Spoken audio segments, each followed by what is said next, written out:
The scenery is not something that's usually a big draw with a road marathon.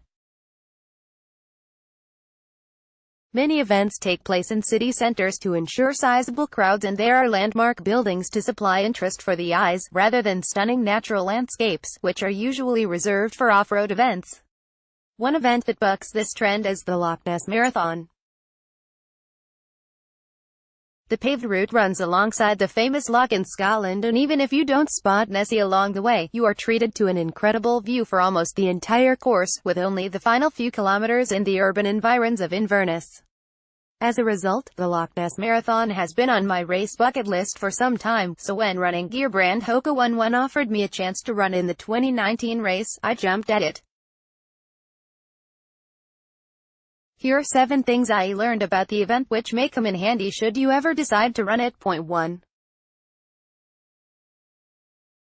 Be prepared for an early start. The Loch Ness Marathon is a point-to-point race that finishes in Inverness and starts 42.2 kilometers away near Whitebridge. Getting all 5,000 runners to the start line in what seems like the middle of nowhere involves an awful lot of coaches and an early start. Runners need to get to the main departure point in Inverness for just before 7 a.m.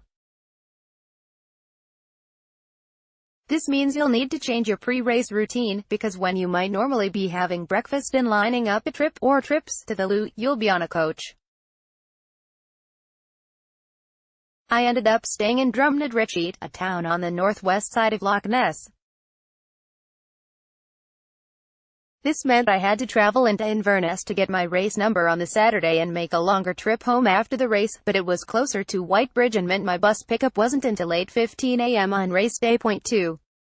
The start is beautiful, but chilly and lacking in lieu of all the epic views you're treated to during the Loch Ness Marathon. The best come at the start, because it's the highest point of the course. However, that also means you're quite exposed, and it's the windiest and coldest part of the course. While waiting for the starting gun, wear bin bags and old jumpers you're happy to ditch. Fortunately, the race starts with a long downhill in the first 2 kilometers, which quickly gets you out of the wind, so don't base your expectations of the weather on how it feels at the start. There also weren't enough toilets at the start, with queues stretching a long way and not moving fast enough for many runners, who decided not to wait and instead took a trip into the woods beside the road.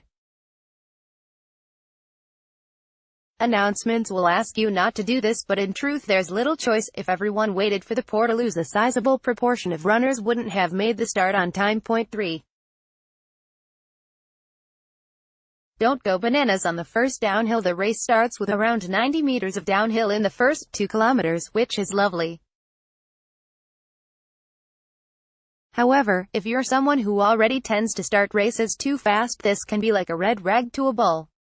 Downhill running might feel easy, but if you're going a minute per kilometer faster than expected, that may well come back to bite you later on. Point 4.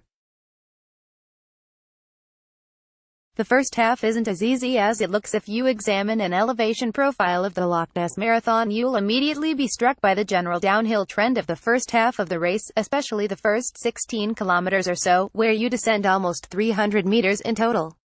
However, the course actually undulates a lot, and there's a sharp hill at around 8 kilometers that caught out a lot of runners expecting an easy ride for the whole first half.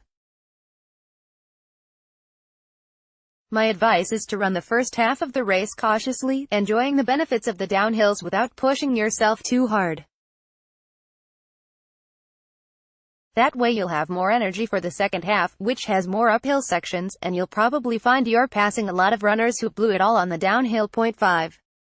Enjoy the scenery. This really can't be stressed enough. The Loch Ness Marathon is beautiful, with long stretches through forests and constant views of the loch itself and the hills around it. I ran the first 25 kilometers with a huge smile on my face just looking around at the scenery. The time and the kilometers flew by. Point 6. Be ready for the hill. This is the real Loch Ness monster. 3 kilometers of almost entirely uphill running starting in kilometer 28. It sounds brutal, and if you're struggling with your race then it can be, but if you know it's coming and keep some energy in reserve, the Doors Hill can be conquered without it derailing your race plan.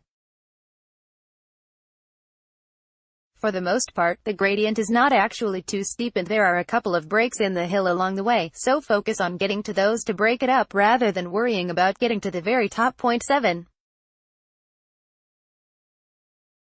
There are still 10 more kilometers to run after Doors. Once you crest the hill just outside the town of Doors, you'll see a helpful sign saying something like, "It's almost all downhill from here," and you might well start to relax.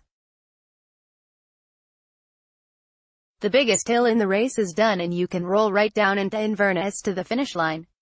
Not quite.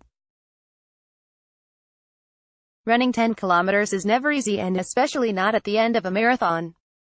All the undulations will have beaten up your legs to the point that even downhills start to hurt, and there are a couple more uphills after Doors too, even if they're relatively mild.